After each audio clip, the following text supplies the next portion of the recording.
Assalamualaikum warahmatullahi wabarakatuh dan selamat siang. Waalaikumsalam warahmatullahi wabarakatuh. Siang. Sebelumnya, saya ucapkan terima kasih atas waktu dan kesempatan yang telah diberikan kepada kami. Perkenalkan, saya Mutiara Mulyasari sebagai pemandu kegiatan. Selanjutnya, penyampaian akan dilanjutkan oleh Mbak Lorna. Untuk Mbak Lorna, dipersilahkan. Baik, Assalamualaikum warahmatullahi wabarakatuh. Waalaikumsalam warahmatullahi wabarakatuh. Saya Lorna Putri. Di sini saya akan menyampaikan edukasi tentang asuhan kebidanan pada remaja dan pranikah. Sebelum saya bahas, ada yang tahu nggak kesehatan reproduksi itu apa? Baik, tidak tahu Mbak. Tahu Mbak. Nggak tahu Mbak. Kalau belum pada tahu, jadi saya bahas ya. Kesehatan reproduksi itu adalah keadaan sehat yang menyeluruh, meliputi aspek fisik, mental, dan sosial, dan bukan tidak adanya penyakit atau gangguan di segala hal yang berkaitan dengan sistem reproduksi. Di sini kan udah tahu tuh, tadi saya jelasin kesehatan reproduksi. Dari mbak-mbak ini kira-kira ada nggak yang pernah kayak ngalamin gangguan reproduksi, kayak telat menstruasi atau apa gitu, kira-kira ada nggak yang pernah ngalamin kayak gitu? Saya Mbak. Kalau misalnya itu sering telat, kadang 2 bulan baru. Ya, kadang kayak gitu juga bisa dipengaruhi oleh kayak stres juga karena obat-obatan kayak gitu, terus kurangnya olahraga. Biasanya haid pertama kali itu terjadi pada usia 11-13 tahun. Namun tidak menutup kemungkinan remaja yang umurnya di bawah 11 tahun sudah mengalami menstruasi. Jadi kalau kita kadang mau menjelang menstruasi itu kan kadang ada perubahan hormon, kayak misal sering emosi, terus nyeri di bagian perut. Pasti ngalamin seperti itu ya, Mbak ya? Baik, iya Mbak. Nah, selanjutnya di sini saya akan menjelaskan juga kesehatan reproduksi. Tadi kan kesehatan reproduksi pada wanita, sedangkan sekarang pada pria. Sedangkan di sini kan nggak ada nih prianya, tapi kita tetap bahas aja ya untuk pengetahuan. Sedangkan pada remaja laki-laki, hormon testosteron akan membantu tumbuhnya bulu-bulu halus di sekitar ketiak, kemaluan, janggut, dan kumis. Dan terjadi perubahan suara pada remaja laki-laki. Nah, kalau misalkan pada remaja laki-laki udah mengalami perubahan suara, terus dada tuh bidang, itu bisa disebut dengan pubertas. Ketika lelaki itu telah kalau bahasa kita itu mimpi basah. Nah, itu baru bisa dikatakan laki-laki yang telah pubertas. Mimpi basah terjadi pada remaja laki-laki kira-kira pada usia 9-14 tahun. Mimpi basah biasanya terjadi periodik berkisar setiap 2-3 minggu. Nah, terus di sini ada beberapa yang perlu dilakukan remaja laki-laki dan perempuan untuk memelihara organ reproduksi. Jadi pertama itu kita harus mengganti celana dalam itu minimal 2 kali sehari. Nah, jangan sampai sehari itu cuma ganti sekali gitu. Terus yang kedua, membersihkan kotoran yang keluar dari kemaluan dan anus. Nah, biasanya kan kalau di bagian kemaluan kewanitaan itu kalau kita benar-benar nggak bersihin itu biasanya terjadi yang namanya keputihan ya. Nah, keputihan itu juga ada tingkatannya, ada yang normal, ada yang sedang, dan ada juga yang bahaya.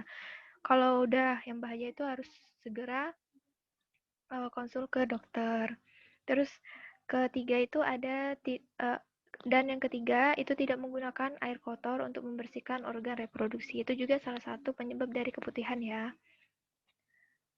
Dan yang keempat dianjurkan untuk mencukur atau merapikan rambut kemaluan. Itu juga soalnya kalau misalnya kita nggak bener-bener bersihin, itu bahaya ya, bisa jadi penyakit. Nggak cuman penyakit keputihan aja, bisa juga penyakit yang lainnya. Terus menghindari celana ketat baik pada laki-laki maupun perempuan. Nah, biasanya kan kita tuh kalau memakai celana kadang yang jeans kayak gitu tuh sebenarnya nggak boleh terlalu lama memakai itu karena itu bisa melembabkan bagian dalam organ reproduksi kita. Terus selanjutnya, sebelum saya lanjut, apa ada yang ingin ditanyakan tentang reproduksi, alat reproduksi? Ada nggak yang ingin ditanyakan? Pada diem-diem aja. Baik Mbak, saya akan bertanya. Iya Mbak.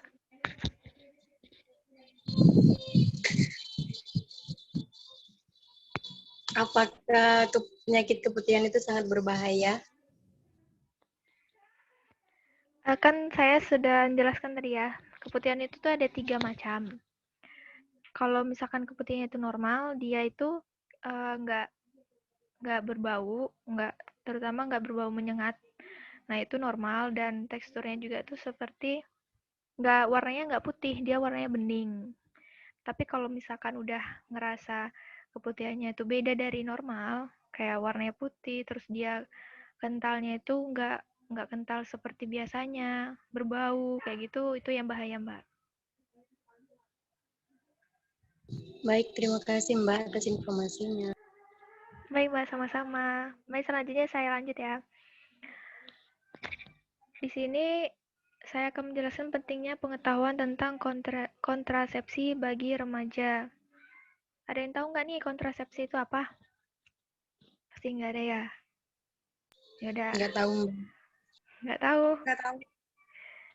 Yaudah, saya lanjut ya. Kontrasepsi itu adalah pengaturan fertilitas yang digunakan untuk mencegah kehamilan dan penyakit menular seksual. Wajarnya, kontrasepsi digunakan untuk pasangan menikah yang ingin memberikan jarak kehamilan atau menunda kehamilan, namun tidak bisa dimungkiri. Nah, jadi tahu ya, ngerti ya yang saya maksud tadi kontrasepsi itu apa? Baik, ngerti Mbak. Selanjutnya, resiko melakukan hubungan seks di usia remaja. Ketika kita di usia 17, di usia 15 sampai 17 tahun itu sangat tidak dianjurkan untuk melakukan hubungan seks dini sejak dini karena organ reproduksi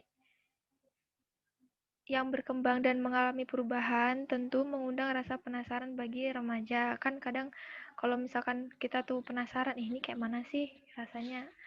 Jadi ikut penasaran, kita nggak tahu efek sampingnya itu sebenarnya besar. Banyak anak muda terlihat dalam perilaku dan pengalaman risiko seksual yang dapat menyebabkan dampak kesehatan yang tidak diinginkan. Juga kan kalau misalkan pada usia dini kita melakukan hal-hal yang setidaknya kita tidak harus lakukan, itu apalagi di usia yang belum cukup, nggak cuman berpengaruh pada kita juga, tapi kepada pasangan yang melakukan itu juga gitu.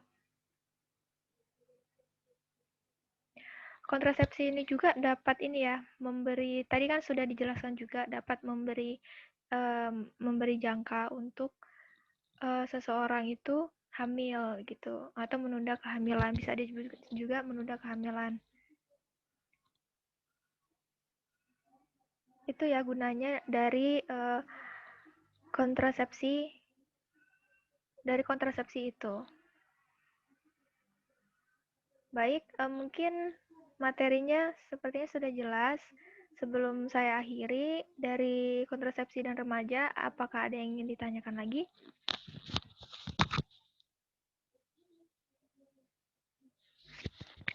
Ada nggak yang ditanyakan? Nggak ada ya, sepertinya ya.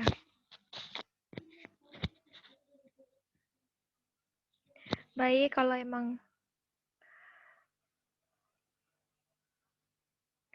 kalau memang tidak ada, saya kembalikan kepada Mbak Muti.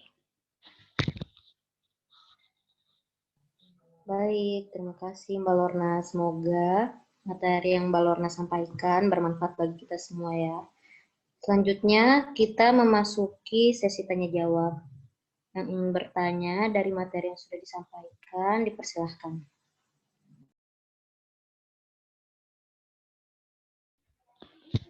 Baik, adakah yang ingin ditanyakan lagi dari pertanyaan sebelumnya tadi?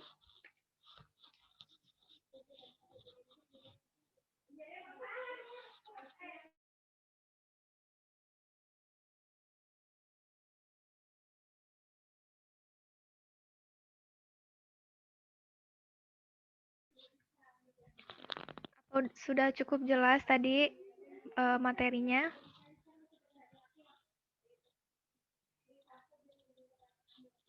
Ayo Mbak Desi, ada yang ditanyakan?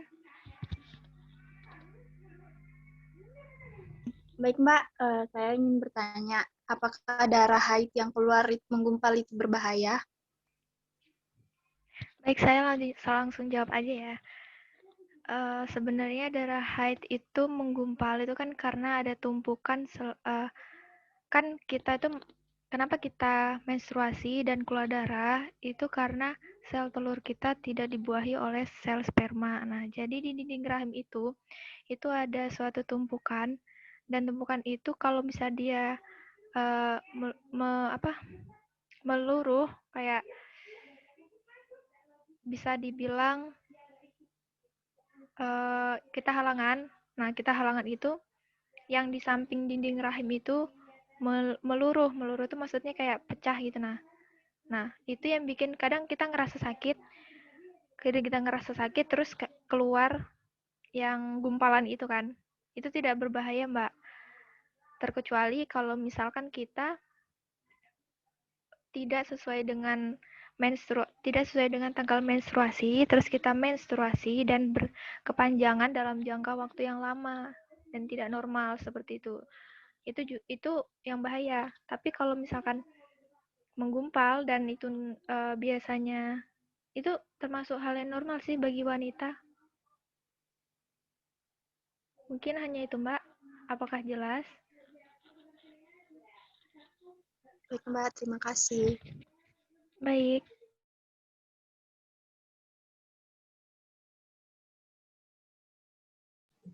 Apakah ada pertanyaan lagi?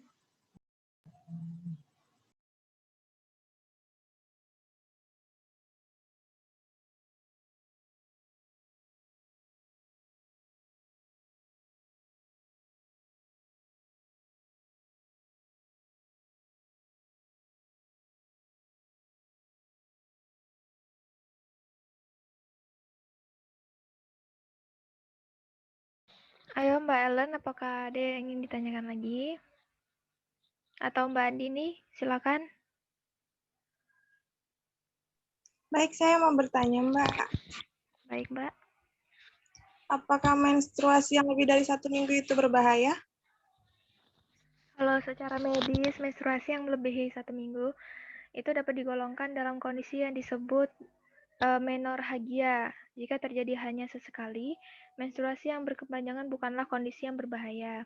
Menstruasi berkepanjangan baru perlu diwaspadai apabila terjadi secara terus-menerus atau muncul disertai keluhan lain seperti lemas atau darah yang keluar saat menstruasi sangat banyak. Kondisi tersebut menjadi pertanda bahwa menstruasi berkepanjangan mungkin disebabkan oleh masalah kesehatan. Apakah jelas, Mbak? Baik, jelas, Mbak. Terima kasih. Baik, Mbak.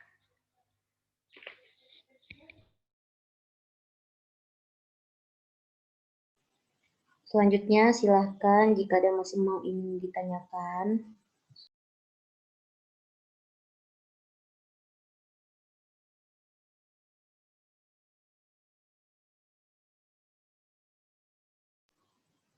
Baik, sepertinya tidak ada yang ingin bertanya lagi ya.